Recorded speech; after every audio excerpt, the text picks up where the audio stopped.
Halo rekan-rekan mahasiswa semuanya, kembali bersua dengan saya masih dengan video pembelajaran terkait dengan materi perkuliahan Anda.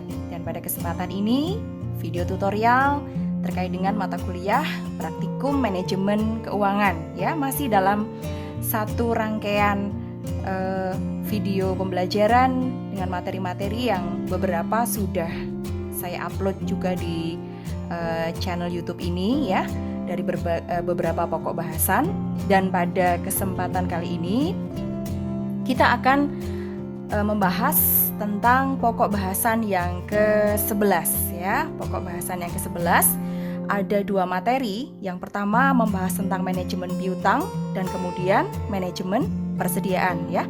Langsung saja kita akan masuk kepada yang pertama adalah menganalisis kebijakan piutang atau materi tentang manajemen piutang, ya. Sebelumnya, refreshment kembali bahwa materi kita pada kesempatan ini dikaitkan dengan buku Praktikum Manajemen Keuangan untuk studi kasus perusahaan tas PT Vensilova, ya.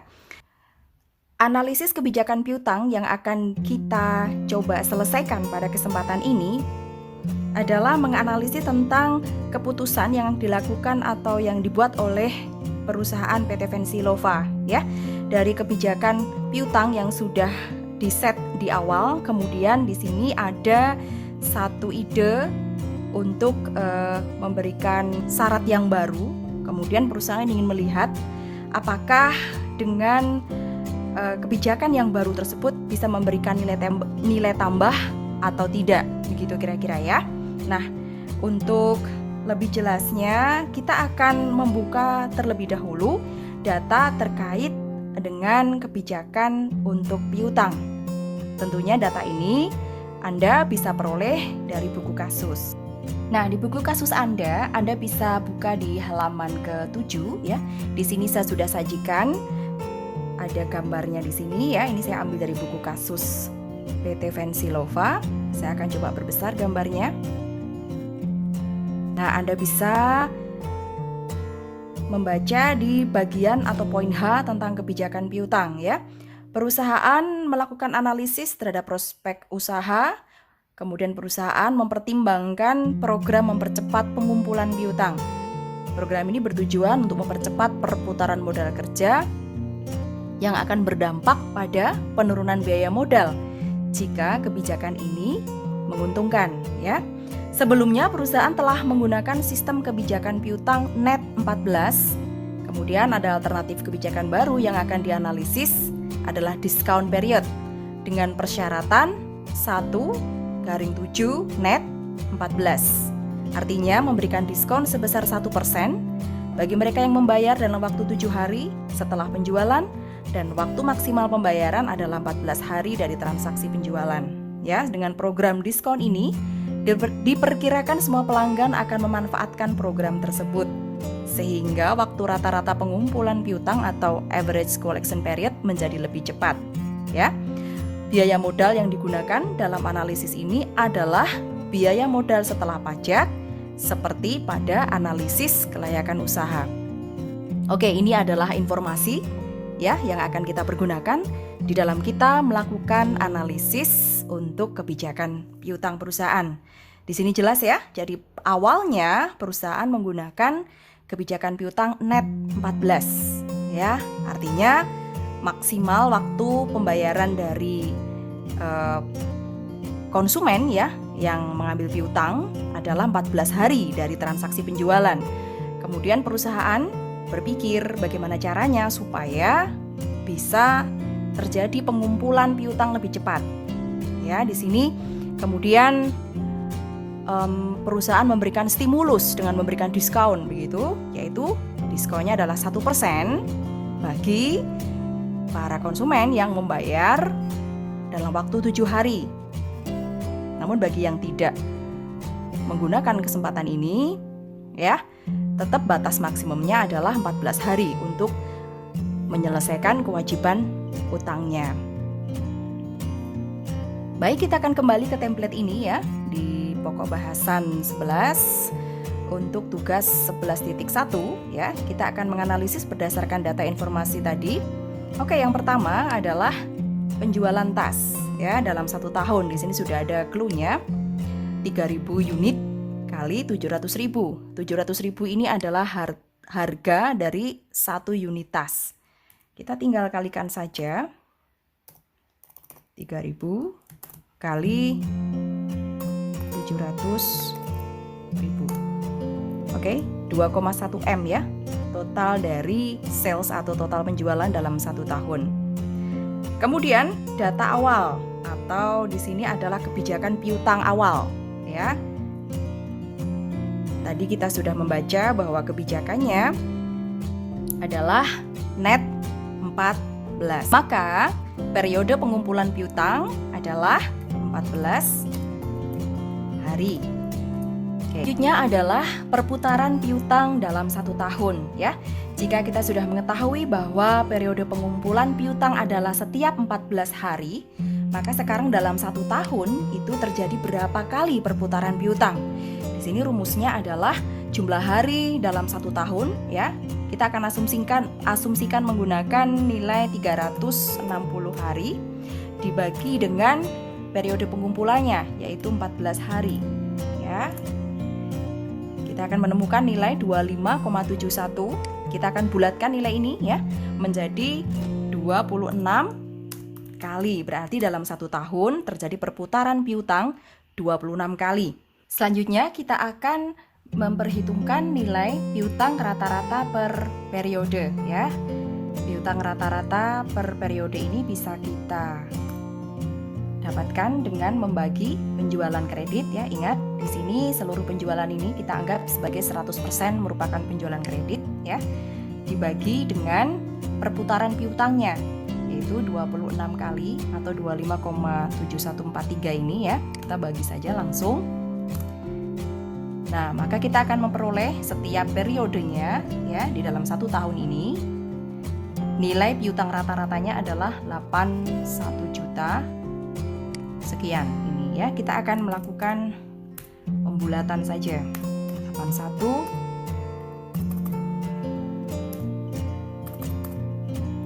Oke.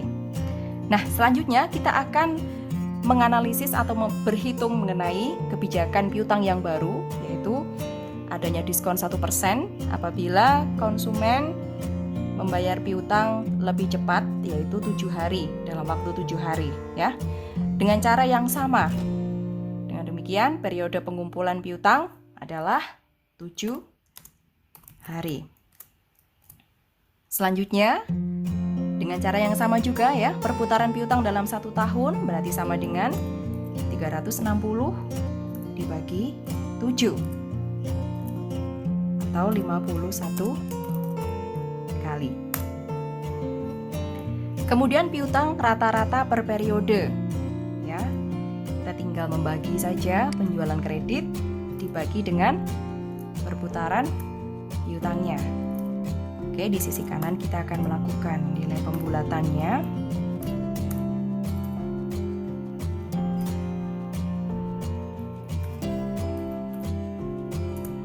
Nah, kita sudah selesai ya memperhitungkan 2 kebijakan ini. Selanjutnya kita akan melihat berapa tambahan benefitnya atau justru malah kebijakan baru ini tidak memberikan manfaat untuk perusahaan.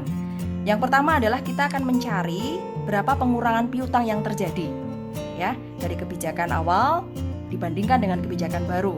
Nanti kita tinggal kurangkan saja ya. Di sini adalah piutang rata-rata per periode di kebijakan awal dikurangi piutang rata-rata untuk kebijakan yang baru. Ya. Kembali kita akan tuliskan di samping kanan nilai pembulatannya.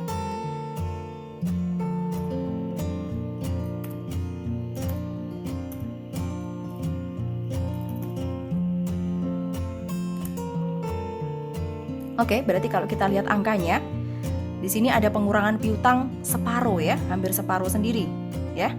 Kemudian karena adanya pengurangan nilai piutang ya, maka akan terjadi pengurangan investasi di dalam piutang ini. Kita akan lihat seberapa besar pengurangan investasinya.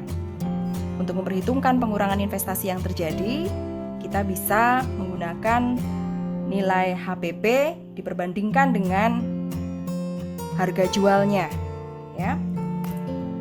HPP atau harga pokok produksi dalam case Fancy Lova ini adalah 400.000. Anda bisa mengecek datanya di pokok bahasan yang pertama. Kita sudah pernah memperhitungkan nilai ini sebelumnya, ya. 400.000 dibagi dengan 700.000.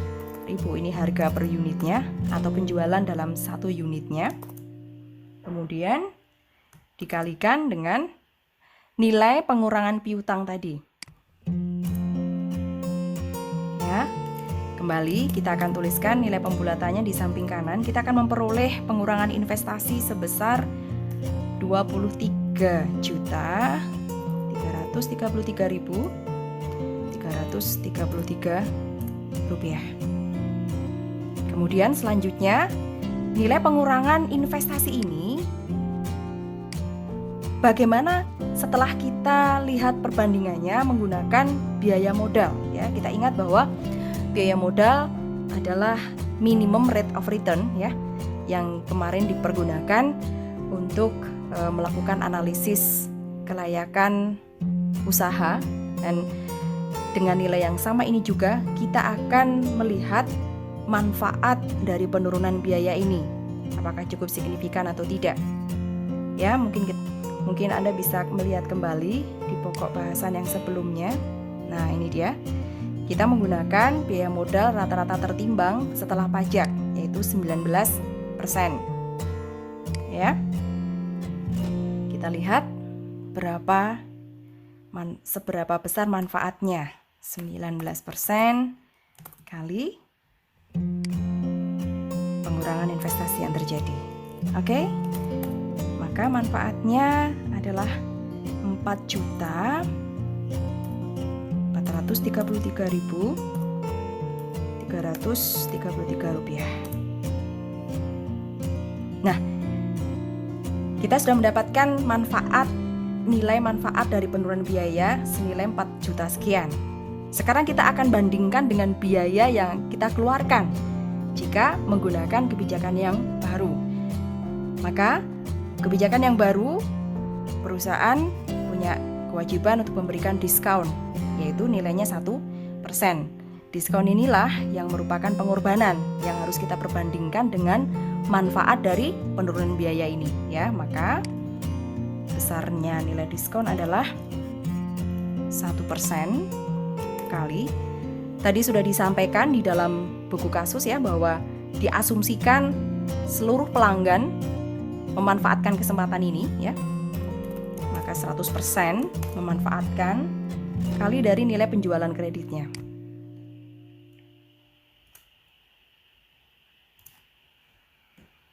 Atau di sini nilainya adalah 21 juta. Oke. Nah, ternyata setelah kita lihat nilai pengorbanannya dibandingkan dengan nilai manfaatnya, lebih besar pengorbanannya, ya. Oleh karena lebih besar pengorbanan yang diberikan dan jaraknya lumayan jauh, ya, antara 4,4 juta dibanding dengan 21 juta, maka kesimpulannya pastinya kebijakan diskon ini kurang begitu menguntungkan, ya. Kita bisa letakkan kesimpulan di bagian kolom kesimpulan ini. Kebijakan diskon tidak menguntungkan karena pengorbanan lebih besar dari manfaat yang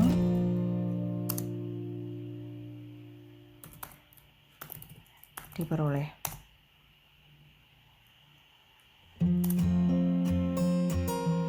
Jadi kesimpulannya, kita bisa menyarankan, merekomendasikan perusahaan tetap menggunakan mekanisme yang kebijakan yang pertama, ya, tidak memberikan diskon, atau mungkin bisa memikirkan cara yang lain, ya, memikirkan mekanisme yang lain dengan tetap cara yang sama melakukan analisis, ya, dengan mencari manfaat yang lebih besar dibandingkan dengan pengorbanannya.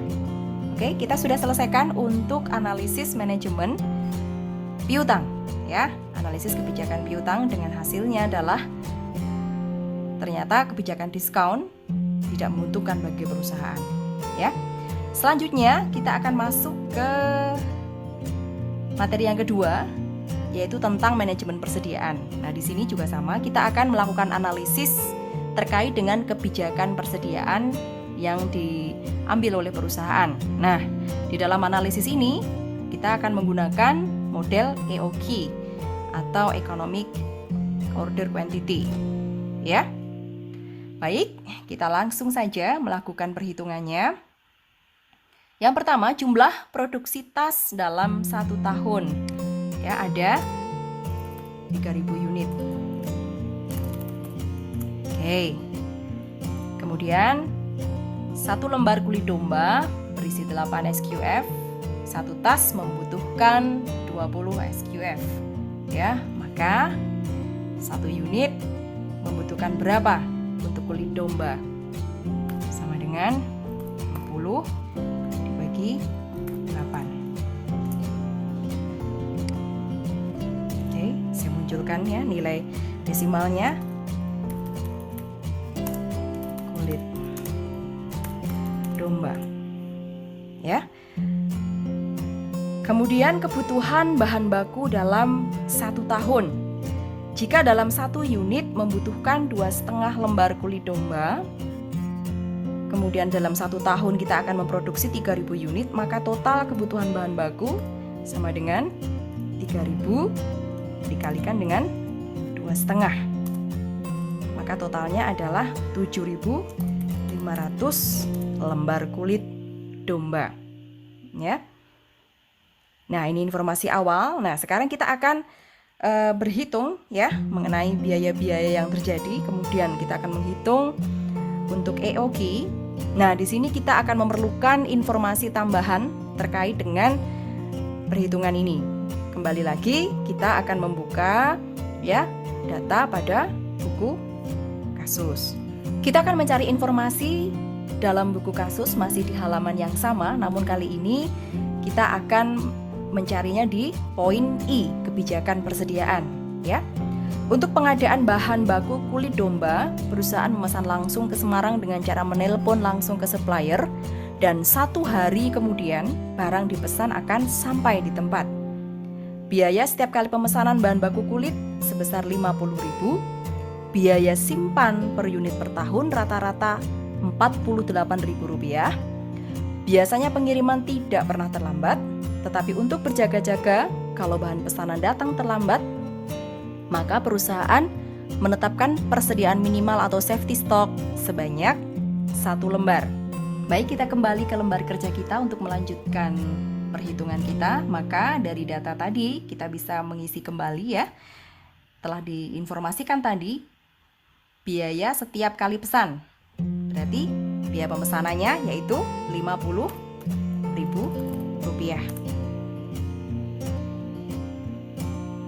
Kemudian selanjutnya adalah biaya simpan per unit atau C di sini ya, carrying cost. Tadi telah disebutkan biayanya adalah Rp48.000 ya. Ini per sekali pesan.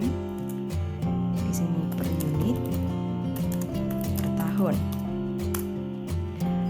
Nah, dengan data ini kita kemudian akan mencoba menghitung berapa EOQ atau berapa kuantitas yang paling ekonomis ya yang harus dieksekusi oleh perusahaan untuk menghasilkan biaya yang paling hemat, yaitu dengan rumus EOQ di sini. Anda perhatikan rumusnya di sini adalah akar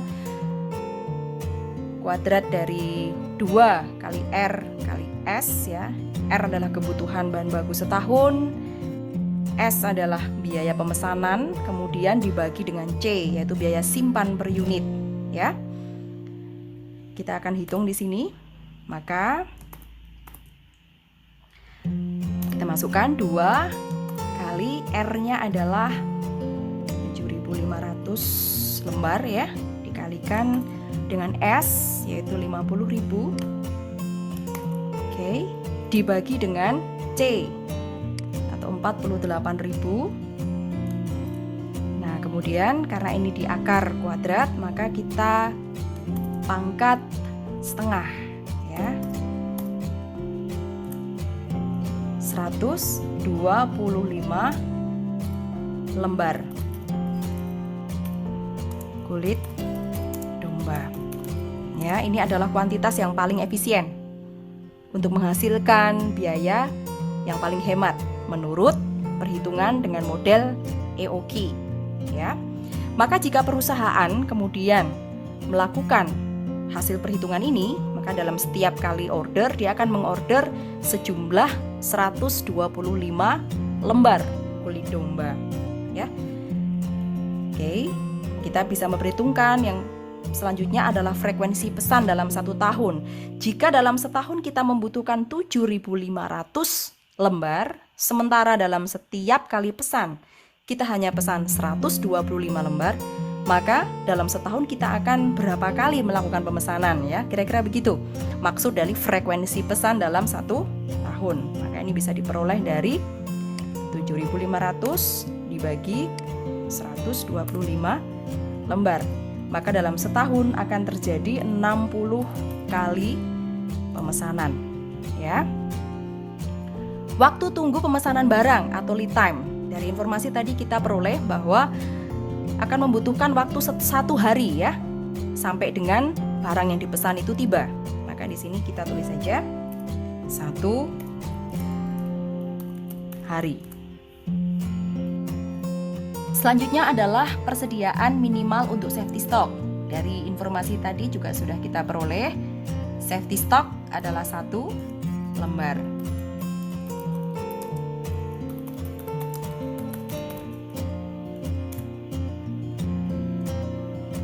Selanjutnya, jika kita sudah mengetahui berapa lead time, kemudian berapa safety stock, kita bisa menghitung reorder point. Pada tampilan ini adalah petunjuk khusus untuk mengerjakan pokok bahasan yang ke-11, ada di buku kasus halaman 22 ya. Kita tadi sudah sampai kepada untuk akan menghitung reorder point. Kita bisa melihat sesungguhnya di dalam petunjuk khusus ini ya, bagaimana cara perhitungan dari masing-masing komponen yang diperlukan tadi. Ya, sudah saya besarkan di sini. Di sini ROP atau reorder point dapat diperoleh dari penggunaan bahan selama lead time ditambah dengan safety stock ya. Untuk mengetahui penggunaan bahan selama lead time, kita harus tahu berapa lead time ya. Tadi lead time adalah 1 hari, waktu tunggunya 1 hari. Berarti berapa lembar kebutuhan kulit domba dalam 1 hari. Nah, di sini kita menggunakan asumsi 1 tahun dihitung 300 hari. Ya, kita ingat kembali dulu pada pokok bahasan awal, atau mungkin Anda juga masih bisa buka-buka buku kasus, bahwa perusahaan PT Vensilova ini dalam 1 bulan memiliki 25 hari kerja. Maka total dalam 1 tahun ya 12 kali 25. Total dalam 1 tahun diasumsikan adalah 300 hari kerja ya. Sementara dalam 1 tahun tadi kita sudah berhitung kebutuhan kulit domba adalah 7.500 lembar. Jadi 7.500 lembar untuk 300 hari. Maka kita bisa berhitung sekarang setiap 1 harinya kita membutuhkan berapa lembar kulit domba ya, ditambah dengan safety stocknya. Baik, kita sudah kembali ke lembar kerja. Kita akan menghitung berapa nilai ROP-nya, yaitu sama dengan kebutuhan bahan baku dalam 1 tahun ya. Di sini 7.500 dibagi tadi 300 hari dalam 1 tahun. 300 hari kerja ya, dibagi 300. Kemudian ditambah dengan kebutuhan untuk safety stocknya. Menghasilkan 26 lembar kulit domba. Ya.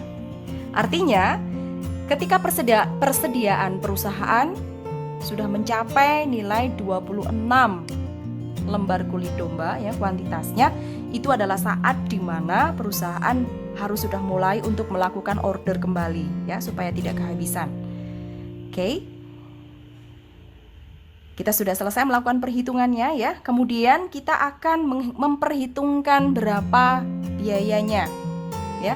Dengan mekanisme pemesanan seperti ini ya, maka akan menghasilkan total biaya. Di sini adalah biaya pesan dan biaya simpan. Kemudian ditotalkan, yang terakhir kita akan menjumlahkan biaya total keseluruhan, yaitu kedua total biaya-biaya ini ditambah dengan biaya pengadaan bahan bakunya, yaitu pembelian kulit domba ya. Maka yang pertama kita akan menghitung biaya pesan dalam 1 tahun. Kita sudah berhitung tadi bahwa dalam 1 tahun kita melakukan 60 kali pemesanan. Dalam setiap kali pesan, biaya pesannya adalah 50.000. Maka biaya pesan dalam 1 tahun sama dengan 50.000 kali 60, 3 juta. Selanjutnya adalah biaya simpan dalam 1 tahun. Untuk memperoleh nilai biaya simpan dalam 1 tahun ini, kita bisa mengalihkan berapa biaya simpan per unit per tahun rata-ratanya dengan rata-rata dari persediaan ya. Di sini karena perusahaan mengikuti atau menggunakan metode EOQ ya, EOQ, maka rata-rata persediaannya juga kita akan menggunakan dari Ki hasil dari perhitungan EOQ, yaitu 125, tapi dalam nilai rata-ratanya yaitu dibagi 2. Maka di sini EOQ di sini ya 125 lembar dibagi 2 kali biaya simpannya per unit per tahun, yaitu 48.000, menghasilkan nilai 3 juta. Maka total biaya, yaitu biaya simpan dan biaya pesan, adalah 6 juta. Sehingga total dari biaya pengadaan kulit domba ini secara keseluruhan ya, kita bisa menambahkan biaya pesan dan biaya simpan tersebut dengan harga atau pembelian dari kulit domba dalam 1 tahun ya. Dalam setahun kita membutuhkan 7.500 lembar kulit domba. Berarti kita tinggal mengalihkan berapa harga per lembarnya ya. Informasi ini pastinya kita dapat memperoleh dalam buku kasus. Baik, dalam tampilan adalah buku kasus halaman 3 ya. Di sana tentang modal kerja sesungguhnya. Tapi di sini ada informasi mengenai data untuk harga pokok produksi, di mana di dalamnya kita bisa memperoleh berapa nilai atau harga dari per lembar kulit domba ya. Pada poin A, harga kulit per lembar bervariasi, namun untuk menjaga kualitas, Larasati, ini adalah ownernya, menetapkan standar dengan kulit yang berharga 60.000 per lembarnya ya. Jadi kita sekarang sudah tahu harga 1 lembar dari kulit dengan kualitas sesuai standar dari perusahaan ini adalah 60.000. Kita kembali ke lembar kerja. Nah, sekarang kita akan menghitung total dari biaya pengadaan kulit domba ini dalam 1 tahun ya. Sama dengan kebutuhan dalam setahun ya, 7.500 lembar dikalikan harga per lembarnya tadi adalah 60.000, kemudian ditambah dengan biaya pesan dan biaya simpan. Oke, sudah. Nah, berarti secara keseluruhan biaya untuk pengadaan biaya kulit domba dalam 1 tahun untuk PT Fensilova jika akan menggunakan metode pengadaan persediaannya dengan EOQ, totalnya adalah 456 juta. Baik, kita sudah selesai ya mengerjakan kedua analisis, baik itu analisis piutang maupun analisis persediaan. Terima kasih banyak atas perhatiannya. Semoga apa yang sudah saya paparkan ini dapat bermanfaat untuk Anda dan membantu Anda untuk bisa memahami materi di dalam pokok bahasan ini. Mohon maaf jika terdapat kesalahan di dalam memberikan pembelajaran ini. Sekali lagi, sukses untuk kita semua dan terima kasih.